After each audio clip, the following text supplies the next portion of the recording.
Hey everybody, it is that time again. Today our topic is interfering substances. Hopefully my Sharpies work a little bit better this week.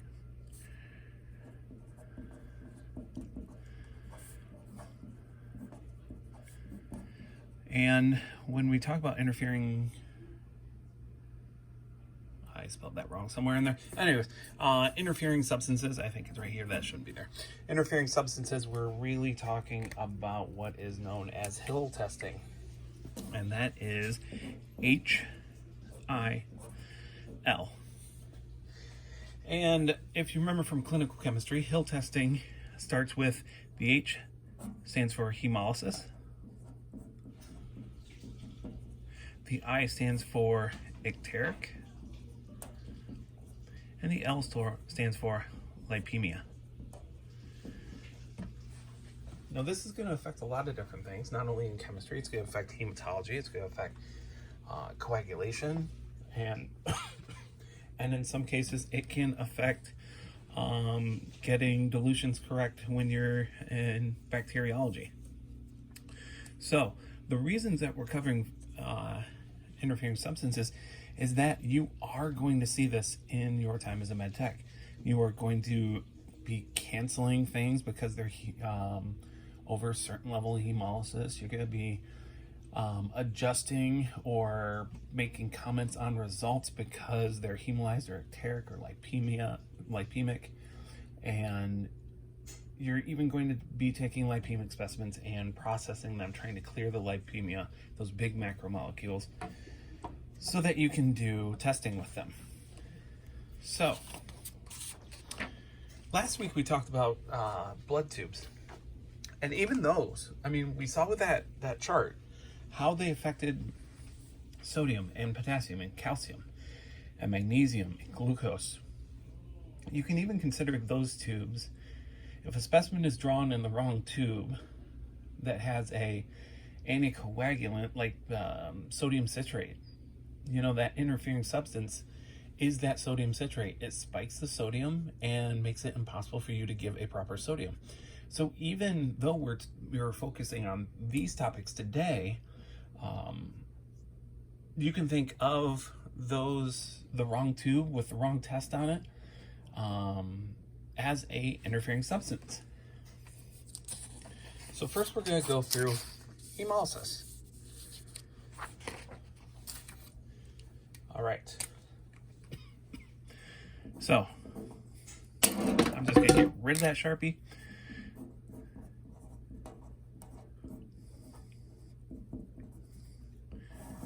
So hemolysis, if you remember, hemolysis is hemolyzing of red cells or destruction of red cells.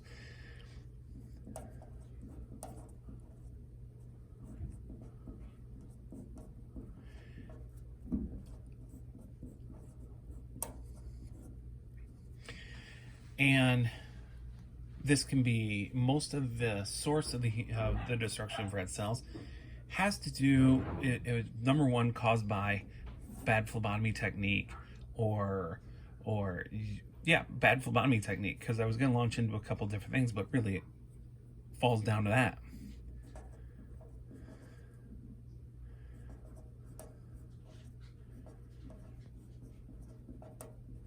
And it's not that it's our phlebotomist doing that. I don't want Morgan to get mad at me. But we're talking about phlebotomy in general. So if you have an ER nurse come in and she's like, okay, we need to get some tubes of blood from you, but you know, we're gonna use this big old syringe, and she goes in your vein and she starts pulling back on that syringe. Those little red cells can't take that pressure, that shearing force, and therefore what they do is they rupture, and that is why most ERs and everywhere has a poor hemolysis rate, because they don't follow proper phlebotomy techniques, and they end up hemolyzing the living crap out of your cells. So that's the number one thing. And then there's, intravascular hemolysis, which is a lot more rare. but does happen. And we can confirm that by having the specimen drawn maybe by a different person or something like that. And if it's still hemolyzed, then we know there's something going on there. So what this hemolysis does is it causes a red color. That shouldn't be surprising.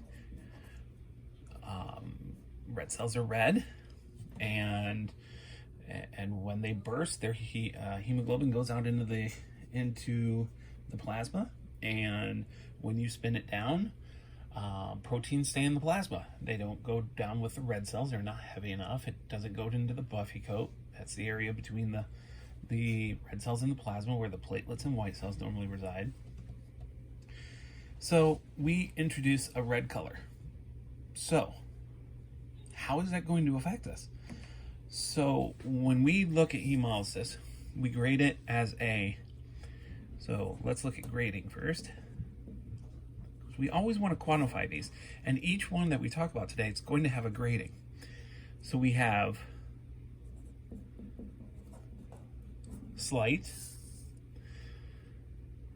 1+, 2+, 3+, and 4+, and then gross hemolysis.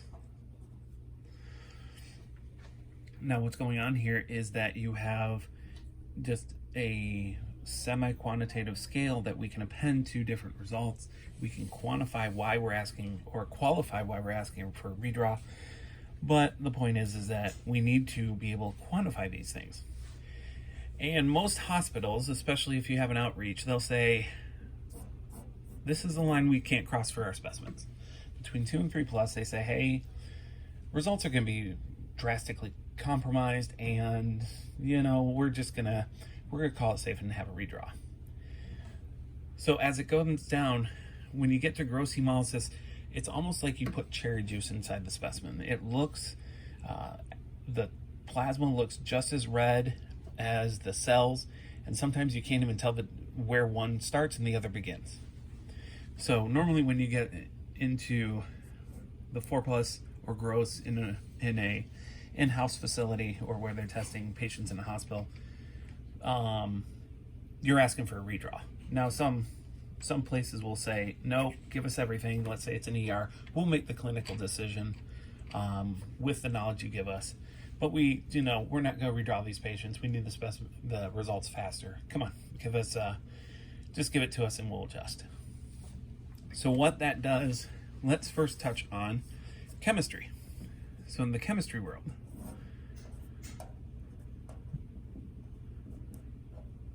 the main two things that are going to be affected is A, ISEs, and B, spectrophotometry.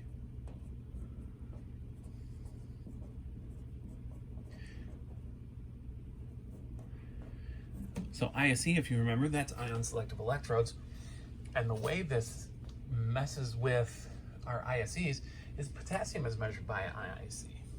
So the main thing that we're worried about here is, and we're going to see, is that potassium is going to be elevated, and it's going to continue to elevate the more and more hemolysis there is. So normal potassium is roughly 3.5 to 4.5. With a 1+, you might be looking at a 4.6, 4.7, 4.8, 2+, 5.2, 5.3, 5.4, 3+. You get the drift until you get to 4. And gross hemolysis, if you're strong enough to run it, or dangerous enough to run it, you can get up to a 12, 13, 14, and that becomes just not something that's realistic.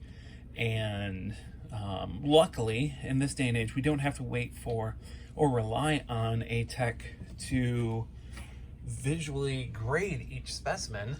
Most instruments now have Hill testing right on the instrument. So what they do is they say, okay, here's what nothing looks like. Here's what saline looks like. It is clear, it is colorless. And then they say, okay, we also know what normal plasma looks like.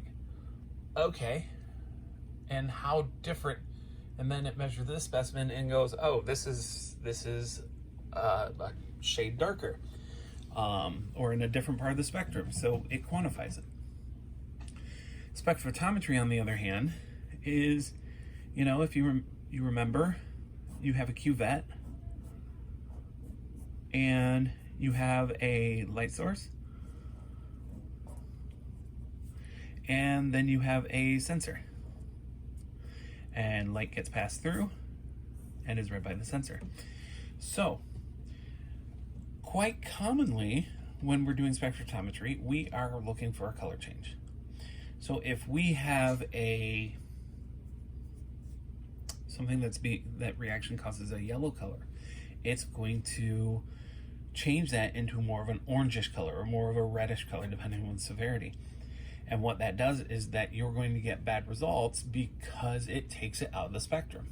So we're looking for intensity of a pale yellow to a very vibrant yellow or a deep yellow, and now you're making it more red. And that takes it out of the spectrum, and you're going to get falsely low results. So that's why ISEs are bad, and spectrophotometer is bad, because due to the color change, it goes bad, but in the ISEs, the potassium's being spiked.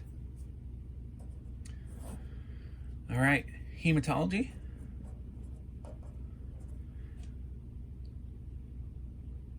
Doesn't really affect, it doesn't or interfere with the counting of the cells through the flow cell, through the aperture that it goes through, where it counts cell by cell by cell. That's not the problem. But the fact that you have lost red cells due to hemolysis, and sometimes if it's gross hemolysis, you've lost a significant number of red cells. So, although it doesn't affect it color-wise, you're going to see a decreased RBC due to a decrease in cells.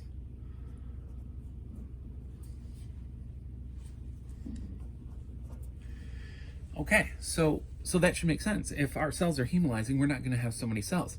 Now, one bad thing about hemolysis, especially intravascular hemolysis, is that we're also going to see an increase in our platelets. And that is because when those rupture, when those cells rupture, the cell membranes are the fragments for the RBCs are small enough to be read as a platelet. Platelet's only 10 microns, so RBC fragments, when they blow apart, are very easily 10 microns. So the machine is going to measure them as platelets and not as RBCs. It can't tell the difference, so it will artificially increase your platelet count. Okay, another thing that this is going to do is it is going to increase your hemoglobin. Just a smidge. It's not obnoxious. It's pretty big. But this is due to the red coloring.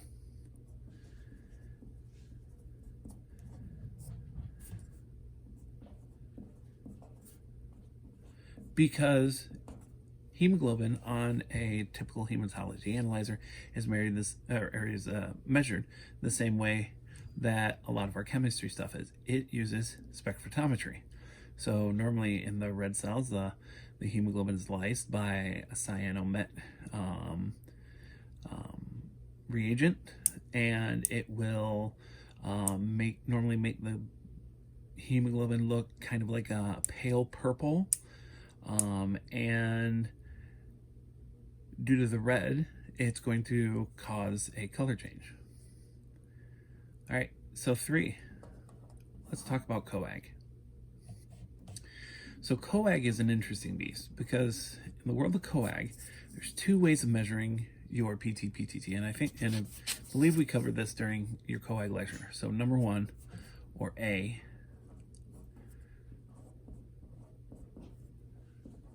clot detection using a mechanical method. And by mechanical method, I mean that when it's looking for a clot, it's actually looking for a clot. So normally it has 2 pieces going back and forth, or in our machine, it has a little ball that goes back and forth, And when that ball will keep going back and forth, and when it detects the clot, it stops the ball. And the machine can sense that because it doesn't sense the movement of the ball anymore. And that is when the result is generated. Hemolysis doesn't mess with that. It's not an issue. But it does mess with the other way of measuring clot detection, and that is optical clot detection.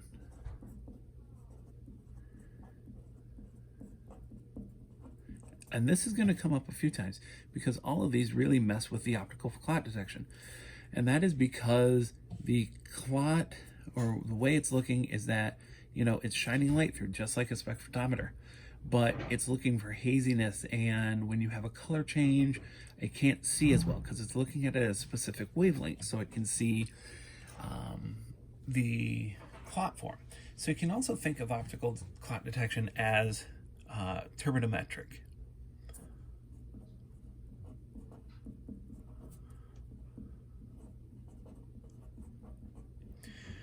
If you remember turbidometry is measuring the clarity of the cuvette. So we use that in chemistry. We're looking for triglyceride. That's a turbidometric method. It doesn't make a color change, but how much light is absorbed in the cuvette by the haziness, and the haziness increases with the higher concentration. So the more hazy it is, the higher the result. And this provides a variation, not really a haziness, but it can't see as well because it's not at this right wavelength. So how do we fix this? Well, most of the time we ask for a new specimen. There's not too many ways of fixing this. If we keep getting them on the patient, we'll probably reach out to the nurse and say, hey, whatever you're doing is not really working. You probably should ask somebody else to draw your patient, or call blood team, or sometimes we've even, as techs, if it was a baby, we'd say, oh, we'll just come up and draw it. Why keep poking the baby when we don't have to? So that is essentially what hemolysis does. And we can also, one last mention is that, we've talked about all these other departments, but one thing that's very rarely mentioned is urine. So remember in urology, when you do that dipstick, you're basing the color and the results that you get. Color is easy to document. You go, it's red, so you document that the urine's red. Now, but the problem is that hemolysis is a pigment. Just like when we talk about icteric. Bilirubin is a pigment, and it's going to change, because it's a color, it's going to change how the pad looks. And if the color is severe enough, we're talking 3+, 4+, gross, if it's severe enough, we're not going to be able to read it. Because if it's supposed to be a orange color, a positive reaction is supposed to be orange, well, that's not going to help us if we have a red pigment. It's going to turn it red, and we're going to be like, okay, well, that doesn't mean much to us. And if it's something like urobilinogen, or white cells actually turns purple, or nitrites for bacteria, well, that's confusing as heck, because the RBCs, the red, has nothing to do with what color the bacteria changes it to, which is a brownish color. So you put that red in there, and you have a heck of an interfering substance where you can't read the urine dipstick in an accurate way.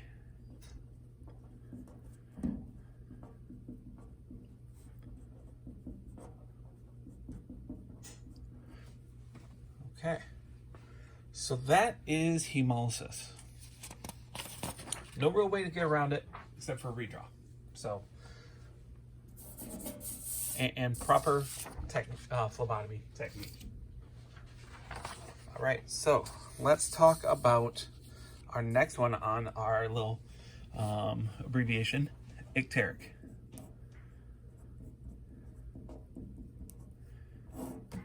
So, icteric comes from increased levels of bilirubin.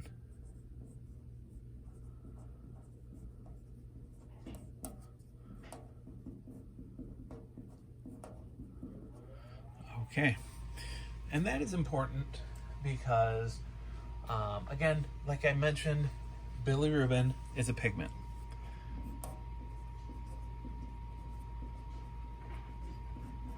So that's going to be an issue that we're going to talk about. How do we grade it? Just like hemolysis. Slight, 1+, 2+, 3+, 4+, and gross. So that's how we grade it. Generally speaking, it's not too much of a big deal, but some of the aspects that we are seeing are going to have the same problem. So we'll bring the hemolysis one back over to talk about why we do this. Okay, so how is it similar to hemolysis? Number one, how in what ways does it differ? Also, has no effect on ISEs. So in chemistry, one of the big differences is no effect on ISEs.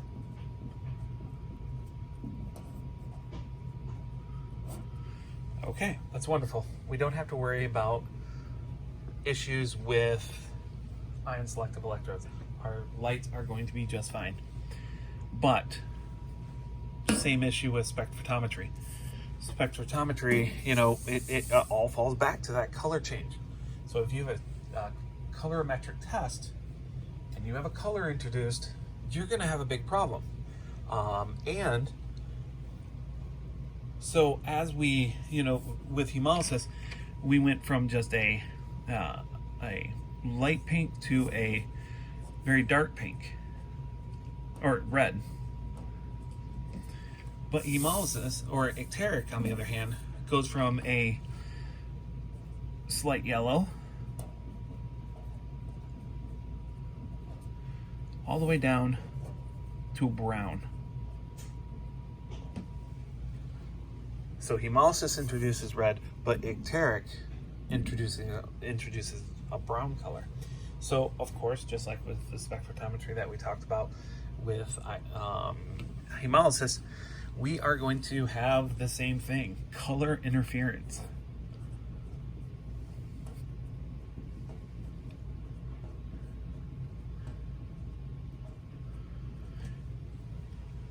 So our lights are going to be affected.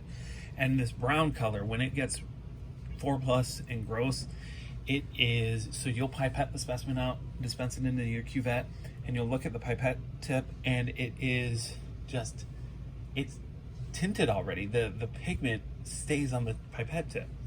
So you can imagine what it's doing to the cuvette, and it's a good thing that we have so many, when a test is done in spectrophotometry and the cuvette is going to be, needs to be cleaned up to be used.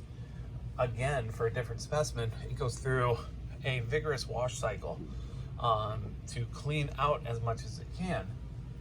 And that presents a problem if that breaks down or that stuff starts to become faulty, because you could possibly leave a brown pigment in your specimens and continue to get false results because of what's called carryover. So especially with icteric, we need to make sure that our wash cycles are functioning. Wash cycles are important.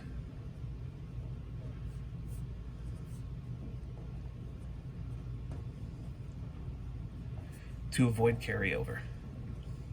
And the definition of carryover is if I have this specimen tested and our wash cycles aren't working, then part of the specimen is still in the cuvette when the next one is pipetted in. So you're adding to that new specimen.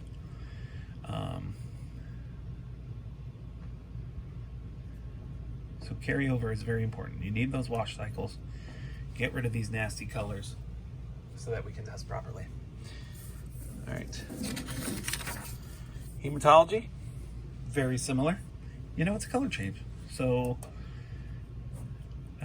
it's really going to affect it. It's not going to affect the flow cell at all. It's not going to affect the platelets. So your cellular products, the counting of them, is perfectly fine. No issue whatsoever. But your hemolysis or your hemoglobin measurement again, spectrophotometry. So your hemoglobin is going to be affected.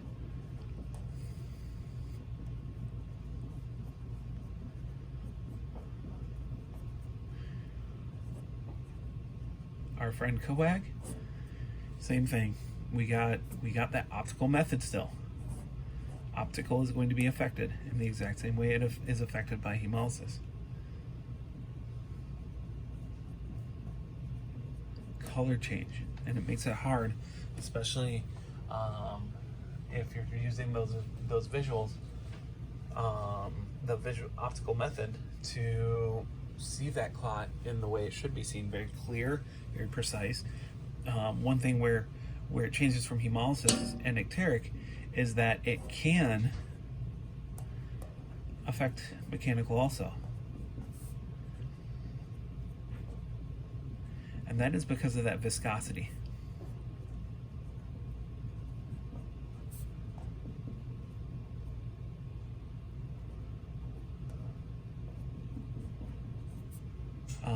So the higher up it goes, the more viscous it's going to get, and that's going to slow down the little ball going back and forth.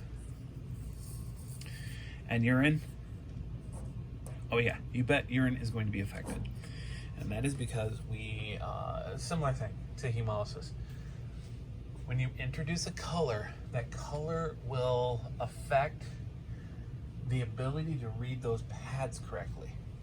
So you might have a positive bacteria, but the pad is deep, dark yellow, and that's not the color it's supposed to be. So what we would have to do is we would have to credit those tests or append the comment to those tests saying interfering substance seen, unable to perform testing. And that is because as techs we are trained not to give out bad results, and if we gave out these results, we would basically be giving them everything positive, and that just is not true. So we as medical technologists will evaluate the results with the knowledge that the specimen is compromised and that there is a very real interfering substance, and we'll end up just getting rid of it and saying, we really can't do this test right now. If the patient starts getting better, yeah, we'll do it then, but we can't do it right now. So, icteric is pretty simple. Not a whole lot of fanfare going on with that.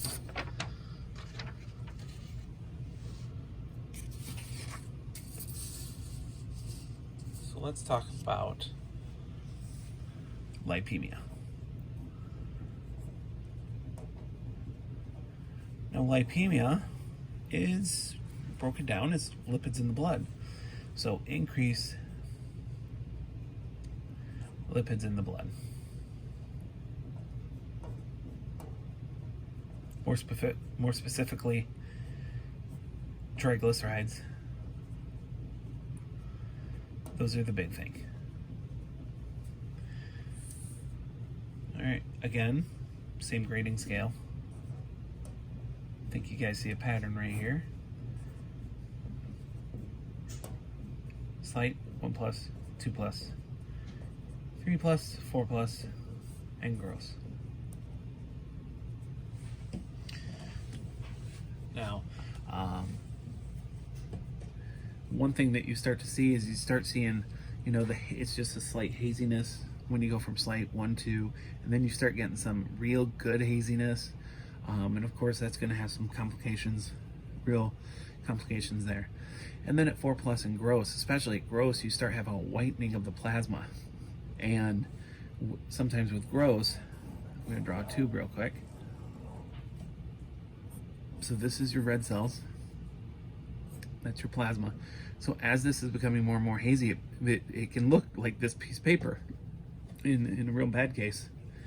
So in gross, and I'll just point to it a little bit, what can happen when it's, it's consistent and it's just nasty, what can form at the top is a chylomicron layer. And that should never happen. You should never see chylomicrons in large quantities in your bloodstream. They have a specific job, and they stay in the hepatic portal system. And that is because, if you remember, chylomicrons are one of the biggest lipoproteins. I mean, everything else pales in comparison to these guys. And the liver is so overwhelmed with the amount of fats content, especially triglyceride, fatty acid chains, cholesterol, esters, the liver is going to make more chylomicrons. And because the liver can't take care of it, no receptors are available for chylomicrons to attach to. And they have no choice but to go into the peripheral blood stream. And that is a huge problem. I mean, that is, as you know, not only for us as laboratorians, even though that's really all that matters. It's really bad thing for the patient, because that means that they are super high risk for atherosclerosis. And if they don't already have it, they're going to start getting occlusion, and they're kind of like super high risk for having a myocardial infarction. And if you remember what that is when the blood flow supply to the heart is cut off due to occlusion of the artery. Then you end up having a heart attack. You have a myocardial infarction, and your risk for having necrotic tissue in the heart increases over time. So if they're capable, they'll get this person to cath lab, and they'll thread a catheter up through their femoral artery and put a stent in to enlarge the occlusion. So on to how does it affect us as med techs. The major one is chemistry. And I mean, this affects everybody. Coag, urine, not really urines, but hematology, a lot, because of what it is and the types of testing we do. And so we have to do some sincere processing and understanding of what we need to do to make sure that our results are reliable. So the first and foremost thing we're going to talk about is when you're doing IC measurement. If you remember from chemistry, we have two ways of doing this. We have direct and we have indirect.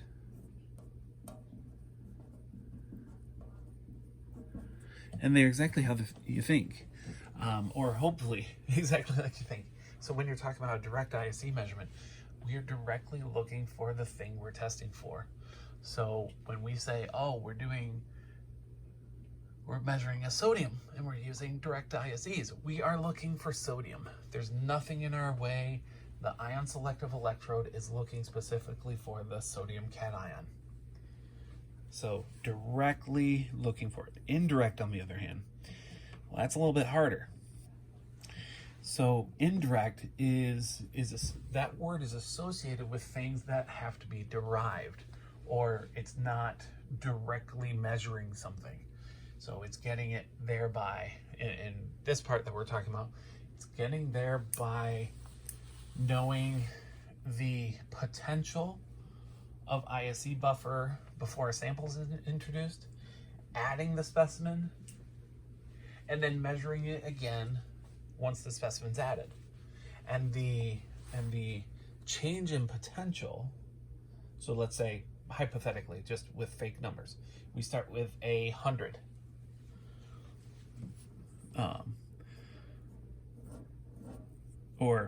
We start with an absorbance of 0.7.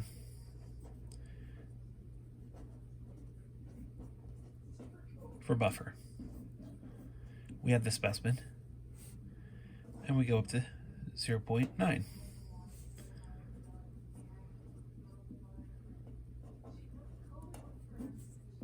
And so we know that just the specimen has a change of absorbance of 0.2. And we put that on our calibration curve, and we now know, and we can derive how much of what we of the sample, or what we're looking for, is in there. So right off the bat, we're mixing it with something, so we're not directly measuring it absolutely there. Secondly, we're using a back calculation to derive the answer. Okay. So I think the point is that, if you have to do something to manipulate something to get your answer, that's an indirect way of getting there. All right, so this one could be a problem with lipids because it goes through something called the electrolyte exclusion effect.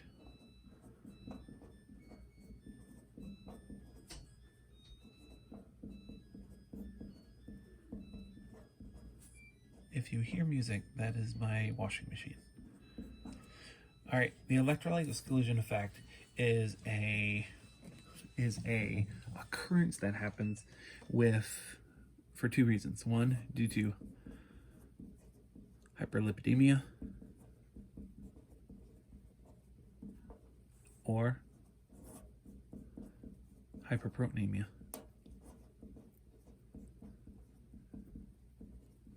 So either too many lipids or too many proteins. And this affects it because they're macromolecules, especially those chylomicrons. They're huge. So when we're talking about macromolecules, when you have a sample, when you put, let's say you fill a pot up with water and you're like, okay, it's about halfway up. I'm going to need it to boil, but I haven't put what I'm boiling in yet. And you put whatever's boiling in it, and so if you're, making potatoes or something and you put the potatoes in the boiling water, that level increases. Simple fact, displacement is occurring. And that is occurring here too with these macromolecules. So, if this is your tube of blood, and this is cleared, so this is a normal person, when you aspirate out this specimen, when you aspirate out 10 lambda, you're getting 10 lambda. But in a grossly or lipemic specimen, where this is all white, you want 10 lambda, but all you're getting of actual specimen, of actual something that you can test, something other than a lipid on, you might be getting 8 lambda. And that is due to displacement. And what happens is you end up with falsely decreased results because you don't have enough specimen. If the machine is set up to use 10 lambda of a specimen and it says, okay, every test I do, I'm standardizing by pipetting the exact same amount. Well, that's not true when you have lipids and when you have hyperproteinemia. What happens is, it displaces, like we said, and therefore you have less, and it's being mixed with buffer, and of no fault of any electrolytes in your body, but it's going to appear that it is decreased. Now, it's not obnoxiously decreased. It's like, for a sodium, it might go from 140 down to 130, but that's just a wrong result. So spectrophotometry, on the other hand,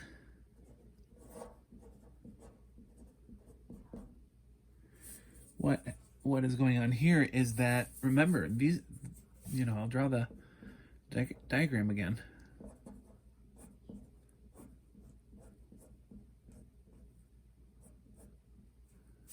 To a sensor. You're adding turbidity to this tube by having these lipemic specimens. So you're adding a turbidity, and it is going to absorb light inappropriately because we're trying to test what's in there. We're trying to test the color change, or we're trying to test the turbidometry of it. And what's going to happen is that lipemia opaques the specimen type.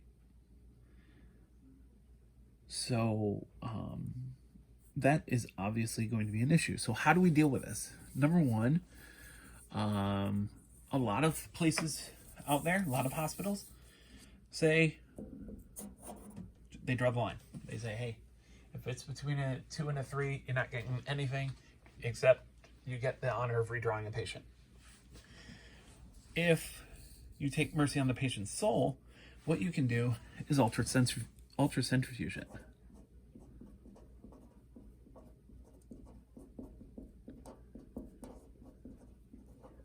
Or acidify it.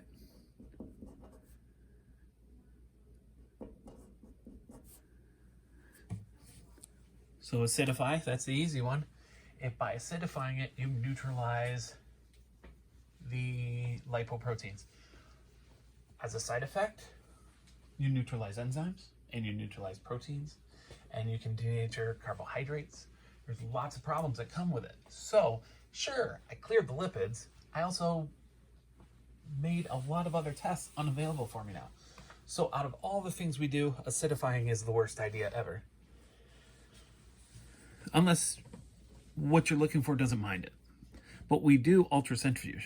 And if you remember, ultracentrifuge is spinning at a high rate of speed. And generally speaking, what happens is this is going to be a side view of the cuvette.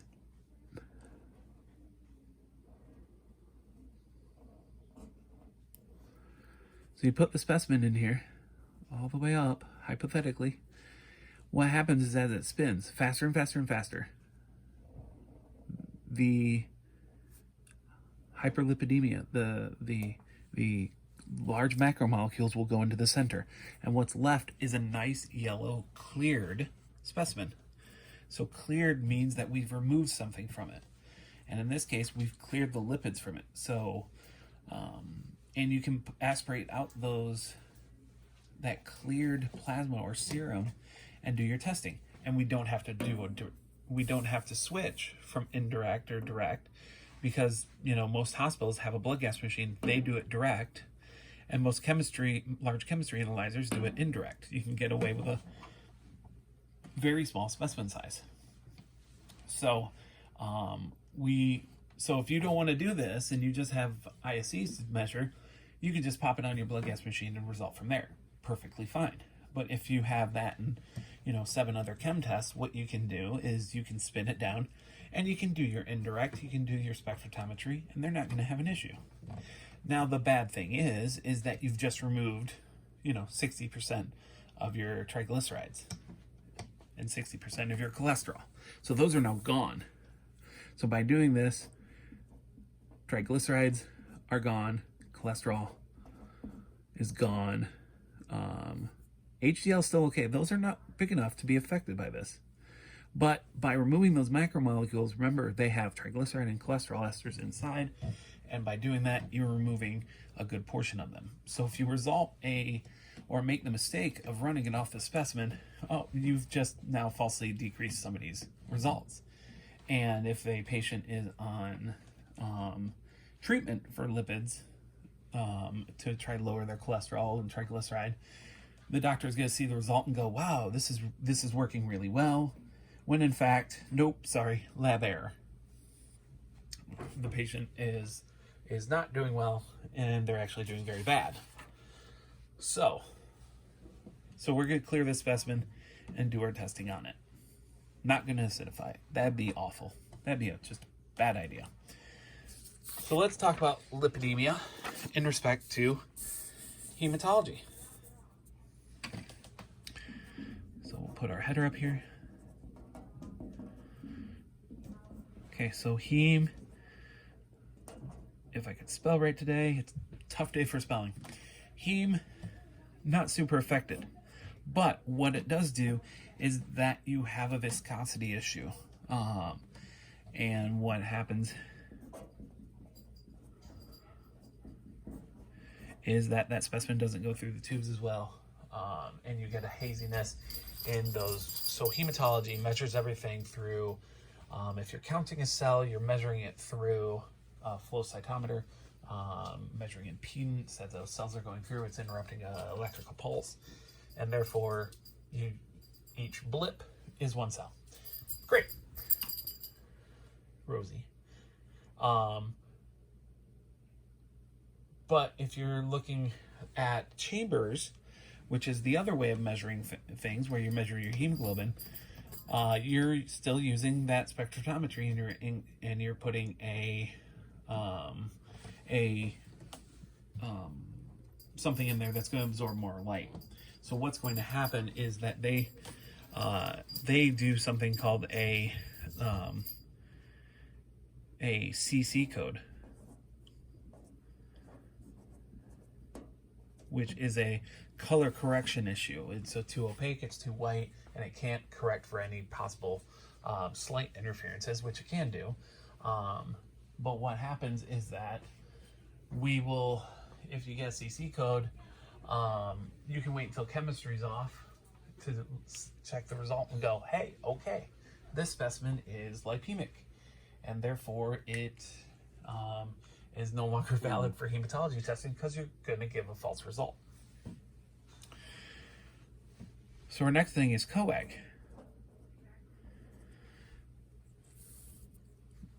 And again, two ways of doing it: mechanical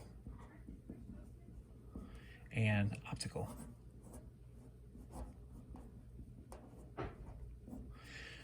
Mechanical can be affected by it in the worst cases. So gross, 4+ or higher is affected. So 4+ or gross. And this is a viscosity issue again. If that ball can't move back and forth, so you have a cuvette with a little ball, and if it can't move back and forth as freely as it normally does, that's going to cause a monster issue. So you're going to have a very much prolonged PT-PTT. And of course, if there is optical, it is hazy as heck. And that haziness will cause your PTT and PT to be short.